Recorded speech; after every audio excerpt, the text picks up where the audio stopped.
வணக்கம். நான் தாமோதரன். இன்றைக்கு நம்ம பார்க்க இருக்கிறது சவுதி அரேபியாவில் நடந்த டாக்ஸினுடைய அப்டேட்டு.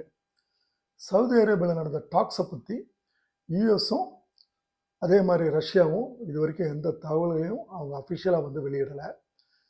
பட்டு சில விஷயங்கள் நமக்கு புதிதாக கிடைச்சிருக்குது. என்னன்றது நம்ம ஒன் பை ஒன்னாக நம்ம பார்க்கலாம். முதல்ல புட்டின் சார்பாக என்ன ஸ்ட்ராங்காக வலியுறுத்தப்பட்டதுன்னா, உக்ரைனை கண்டிப்பாக நேட்டோவில் சேர்த்துக்கக்கூடாது. ரெண்டாவது விஷயம், இது வரைக்கும் ரஷ்யா பிடித்த நிலப்பகுதிகளை ரஷ்யா உக்ரைனுக்கு திருப்பி கொடுக்க மாட்டாது. மூணாவது விஷயம், உக்ரைனில் போன வருஷமே தேர்தல் வந்திருக்கணும். ஆனால் தேர்தலை நடத்தாமல் ஜெலன்ஸ்கி இராணுவ ஆட்சியை பிரகடனப்படுத்தி தான் அதிபராக இன்னும் இருந்துக்கிட்டு வர்றாரு. அதனால் அவரோட பேச்சுவார்த்தைக்கு ரஷ்யா சம்மதிக்காது. புது தேர்தல் நடத்தி அந்த தேர்தலில் யார் ஜெயிக்கிறாங்களோ அவங்களோட தான் பேச்சுவார்த்தை நடத்தப்படும் உறுதியாக சொல்லிட்டாங்க. சரி, இது ரஷ்யா வச்ச டிமாண்ட்ஸு. ஸோ முதல்ல அமெரிக்கா சார்பில் என்ன வலியுறுத்தினாங்கன்னா, சீஸ்ஃபயர், போர் நிறுத்தம் ஃபஸ்ட்டு பண்ணுங்க. இதற்கு எடுக்கப்படக்கூடிய கால நேரம் 1 மாதத்துலேருந்து 2 மாதம் வரைக்கும் ஆகும். அதற்கு பின்னால் உக்ரைனில் தேர்தல் நடத்தணும். அந்த தேர்தலில் தேர்ந்தெடுக்கப்பட்ட நபர்களோட பேச்சுவார்த்தை தொடரலாம் அப்படின்ற மாதிரி அமெரிக்கா சிந்திச்சுக்கிட்டு இருக்குது. இதற்கு ஜெலன்ஸ்கி ஒத்துக்கலை. அதனால் ஜெலன்ஸ்கியை எந்த விதமாவது அவரை ஆத்திரமூட்டி அவரை கோபப்படுத்தி அவரை தானாகவே பதவி இறக்கணும், இல்லைன்னா நம்ம பதவி இறக்கணும் அப்படின்றது திட்டமிட்டு காய்களை டொனால்ட் ட்ரம்ப் நகர்த்திட்டு வராரு. நம்ம ஏற்கனவே பல வீடியோவில் சொல்லியிருக்கிறோம், டொனால்ட் ட்ரம்ப் கிறுக்குத்தனமாக வளர்றாரு, அவருடைய உலர்கள்லாம் காமெடியாக இருக்குதுன்னு சொல்லிட்டு. கிடையவே கிடையாது. ரொம்ப தெளிவாக அவர் யோசித்து வச்சுருக்கிறது என்னன்னு கேட்டுக்கிட்டிங்கன்னா, அமெரிக்கா அப்படின்னு இருக்கிறப்போ ஒரு காலத்தில் ரஷ்யா தான், யுஎஸ்எஸ்ஆர் தான் அவங்களுடைய எனிமியாக இருந்தது. ஆனால் இப்போ சைனா கடந்த 10 வருஷத்தில் கடன்னு வளர்ந்து அவங்க ஒரு போட்டியாக நிற்கிறாங்க. ஒரே நேரத்தில் அமெரிக்காவில் ரஷ்யாவையும் சைனாவையும் அது அவங்கள ஃபேஸ் பண்ணுறது ரொம்ப கஷ்டம்.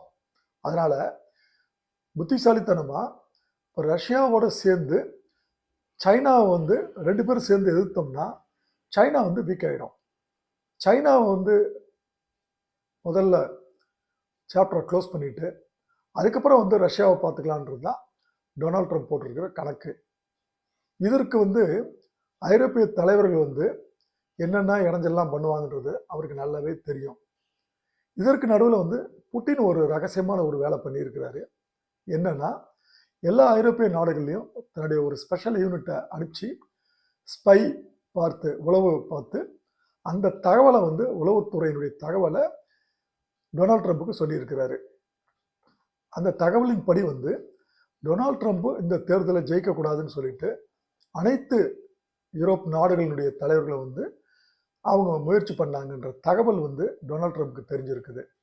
இந்த விஷயந்தான் டொனால்ட் ட்ரம்ப்பை ரொம்ப கடுமையாக கோபப்படுத்தி வார்த்தைகளை விட ஆரம்பிச்சிருக்கிறாரு. அதனால தான் அவர் ரொம்ப தெளிவாக என்ன சொல்கிறாருன்னா, இது வரைக்கும் அமெரிக்கா ரஷ்யாவுக்கு போட்டியாக இருந்தது, இனிமேல் போட்டியாக இருக்கணுமா? அந்த கோணத்தில் ஐரோப்பிய நாடுகளுக்கு அவர் ஒரு கேள்வி முன்வைக்கிறாரு. உக்ரைன் போரில் $350 பில்லியன் அமெரிக்கா கொடுத்துருக்குது. நீங்கள் எல்லா யூரோப்பியன் கண்ட்ரிஸும் சேர்ந்து $100 பில்லியன் தான் கொடுத்துருக்குறீங்க. அதனால் அமெரிக்காவுடைய பங்கு அதிகமாக இருக்கிறதுனால அமெரிக்கா தான் லீடு எடுக்கும், அமெரிக்கா தான் பேச்சுவார்த்தையில் ஈடுபடும், நீங்கள் எல்லாம் தேவையில்லை அப்படின்ற ஒரு ஒரு ஒரு பாயிண்ட்டை எடுத்து வைக்கிறாரு. அடுத்த பாயிண்ட் என்ன அப்படின்னு கேட்டுக்கிட்டிங்கன்னா, ஜெலன்ஸ்கி கிட்ட ஒரு பேரம் பேசுகிறாரு. $350 பில்லியன் கொடுத்ததுடைய அக்கௌண்டபிலிட்டி கேட்குறப்போ அவங்களால அக்கௌண்டபிலிட்டி கொடுக்க முடியல. ஸோ இதை காரணமாக காட்டி கொடுத்த பணத்துக்கு ஈடாக 50% of the rare earth minerals, ஏற்கனவே நம்ம சொல்லியிருக்கோம், லித்தியம், டைட்டானியம், யுரேனியம், இதெல்லாம் எக்கச்சக்கமாக உக்ரைனில் இருக்குது. இதை 50% அமெரிக்காவுக்கு கொடுத்துடணும்னு ஒரு பேரம் பேசியிருந்தார். அதற்கு ஜெலன்ஸ்கி ஒத்துக்கலை. அதனால் ஜெலன்ஸ்கியை கோவப்படுத்துகிற விதமாக அவர் ஒரு ஆஃப் பேக்கடு, அரைவேக்காடு அப்படின்னும் டிக்டேட்டராக செயல்படுறாரு. வெறும் 4% ஓட்டு தான் அவருக்கு வந்து கிடச்சிருக்குது. அதனால் சர்வேயினுடைய கணக்கெடுப்பின்படி அவர் வந்து எலெக்ஷன் நடத்தாமல் ஒரு சர்வதிகாரியாக செயல்படுறாரு அப்படின்ற குற்றச்சாட்டை ட்ரம்ப் வந்து முன்வைக்கிறாரு. இதை ஜெலன்ஸ்கி வந்து மறுத்து இந்த தகவல்கள் எல்லாமே வந்து ரஷ்யா கொடுக்கறதுனுடைய அடிப்படையில் தான் ட்ரம்ப் வந்து ஆட்டுவிக்கப்படுகிறார்ன்ற வாதத்தை முன்வைக்கிறாரு. எது எப்படியோ இன்னும் சில நாட்கள் பொறுத்திருந்தால் இதனுடைய அவுட்கம் என்னன்றது நமக்கு தெளிவாக தெரிஞ்சிடும்.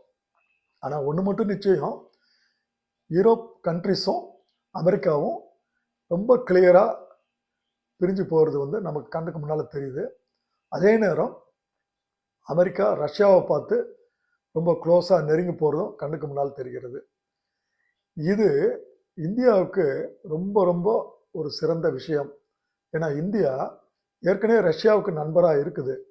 இப்போ அமெரிக்கா ரஷ்யாவுக்கு க்ளோஸாக போகிறப்போ இந்தியா அமெரிக்காவினுடைய சில நிர்பந்தங்களை போட்டிருக்கிறது வந்து இனிமேல் அந்த நிர்பந்தங்களுக்கு வந்து அடிபணியாது.